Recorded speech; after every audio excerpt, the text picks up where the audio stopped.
بسم اللہ الرحمن الرحیم۔ صرف 5 منٹ کا مدرسہ قرآن و حدیث کی روشنی میں 3 شوال المکرم۔ نمبر 1، اسلامی تاریخ۔ ام المؤمنین حضرت عائشہ رضی اللہ عنہا۔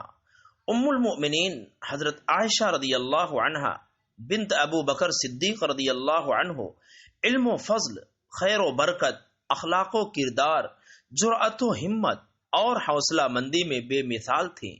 حق بات کسی کی پرواہ کیے بغیر بے خوف ہو کر کہہ دیا کرتی تھی۔ ان کی پیدائش نبوت کے 4تھے سال مکہ مکرمہ میں ہوئے۔ بچپن ہی سے بے حد ذہین اور عقل مند تھی۔ گھر میں خادمہ ہونے کے باوجود اپنا کام خود کیا کرتی تھی۔ غریبوں کی مدد، یتیموں کی پرورش، مہمان نوازی اور راہ خدا میں بڑی دریا دلی سے خرچ کرتی تھی۔ ایک مرتبہ امیر معاویہ رضی اللہ عنہ نے ان کی خدمت میں بطور ہدیہ 1,00,000 درہم بھیجے تو شام ہونے تک سب غریبوں میں تقسیم کر دی۔ اس کے ساتھ ہی اللہ کی عبادت، حضور صلی اللہ علیہ وسلم کی سنت کی پیروی اور شریعت کے ایک ایک حکم پر بڑے اہتمام سے عمل کیا کرتی تھی۔ نماز تہجد، چاشت کی بہت پابند تھی اور اکثر روزے رکھا کرتی تھی۔ شریعت کے خلاف چھوٹی چھوٹی باتوں سے بھی پرہیز کرتی تھی۔ نمبر 2، اللہ کی قدرت، ایک ہی پانی سے پھل اور پھول کی پیدائش۔ اللہ تعالیٰ زبردست قدرت والا ہے۔ اس نے ایک ہی زمین اور ایک ہی پانی سے مختلف قسم کے درخت، پھل اور پھول بنائے۔ ہر ایک کا مزہ اور رنگ الگ الگ کیا ہے۔ کوئی میٹھا ہے تو کوئی کھٹا ہے، کوئی سرخ ہے تو کوئی سفید ہے۔ حالانکہ سب ایک ہی زمین اور ایک ہی پانی سے پیدا ہوئے۔ واقعی اللہ تعالیٰ بڑی قدرت والا ہے۔ نمبر 3، ایک فرض کے بارے میں، پانی نہ ملنے پر تیمم کرنا۔ رسول اللہ صلی اللہ علیہ وسلم نے فرمایا، پاک مٹی مسلمان کا سامان طہارت ہے، اگرچہ 10 سال تک پانی نہ ملے۔ بس جب پانی پائے تو چاہیے کہ اس کو بدن پر ڈالے، یعنی اس سے وضو یا غسل کر لے، کیونکہ یہ بہت اچھا ہے۔ نمبر 4، ایک سنت کے بارے میں، استنجا کے وقت کپڑا ہٹانے کا طریقہ۔ حضرت عبداللہ بن عمر رضی اللہ عنہما بیان فرماتے ہیں کہ رسول اللہ صلی اللہ علیہ وسلم جب قضاء حاجت کرتے تو زمین کے قریب ہونے کے بعد کپڑے ہٹاتے۔ نمبر 5، ایک اہم عمل کی فضیلت، قرآن کی کوئی سورت پڑھ کر سونا۔ رسول اللہ صلی اللہ علیہ وسلم نے فرمایا، جب مسلمان بستر پر سوتے وقت قرآن کریم کی کوئی بھی سورت پڑھ لیتا ہے تو اللہ تعالیٰ اس کی حفاظت کے لیے ایک فرشتہ مقرر فرما دیتا ہے اور اس کے جاگنے تک کوئی تکلیف دہ چیز اس کے قریب بھی نہیں آتی۔ نمبر 6، ایک گناہ کے بارے میں غلط حدیث بیان کرنے کی سزا۔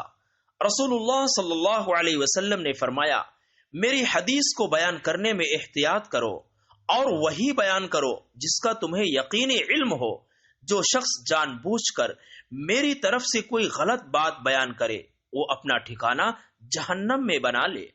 نمبر 7، دنیا کے بارے میں بد نصیبی کی پہچان۔ رسول اللہ صلی اللہ علیہ وسلم نے فرمایا، 4 چیزیں بد نصیبی کی پہچان ہیں۔ 1، آنکھوں کا خشک ہونا کہ اللہ کے خوف سے کسی وقت بھی آنسو نہ ٹپکے۔ 2، دل کا سخت ہونا کہ آخرت کے لیے یا کسی دوسرے کے لیے کسی وقت بھی نرم نہ پڑے۔ 3، امیدوں کا لمبا ہونا۔ 4، دنیا کی لالچ۔ نمبر 8، آخرت کے بارے میں جنت والوں کا انعام و اکرام۔ قرآن میں اللہ تعالیٰ فرماتا ہے، جنتی لوگ جنت میں سلام کے علاوہ کوئی بیکار و بیہودہ بات نہیں سنیں گے اور جنت میں صبح و شام ان کو کھانا وغیرہ ملے گا۔ یہی وہ جنت ہے جس کا مالک ہم اپنے بندوں میں سے اس شخص کو بنائیں گے جو اللہ سے ڈرنے والا ہوگا۔ نمبر 9، طب نبوی سے علاج۔ شہد سے پیٹ کے درد کا علاج۔ ایک شخص رسول اللہ صلی اللہ علیہ وسلم کے پاس آیا اور عرض کیا، اے اللہ کے رسول، میرے بھائی کے پیٹ میں تکلیف ہے۔ آپ نے فرمایا، شہد پلاؤ۔ وہ شخص گیا اور شہد پلایا، واپس آ کر پھر وہی شکایت کی تو آپ نے پھر شہد پلانے کا حکم فرمایا۔ وہ شخص تیسری مرتبہ یہی شکایت لے کر آیا تو پھر رسول اللہ صلی اللہ علیہ وسلم نے شہد پلانے کو کہا۔ وہ پھر آیا اور عرض کیا کہ اتنی بار شہد پلانے کے باوجود آرام نہیں ہوا بلکہ تکلیف بڑھتی ہی جا رہی ہے۔ تو آپ صلی اللہ علیہ وسلم نے فرمایا، قرآن میں اللہ نے سچ کہا ہے کہ شہد میں شفا ہے اور تیرے بھائی کا پیٹ جھوٹا ہے۔ چنانچہ وہ شخص پھر واپس گیا اور شہد پلایا تو اس کا بھائی اچھا ہو گیا۔ نمبر 10، قرآن کی نصیحت۔ قرآن میں اللہ تعالیٰ فرماتا ہے، اے ایمان والو، تم مسلمانوں کو چھوڑ کر کافروں کو اپنا دوست مت بناؤ، یعنی کافروں سے دلی تعلق مت رکھو، کیونکہ اس میں ایمان و اعمال دونوں تباہ ہونے کا خطرہ ہے۔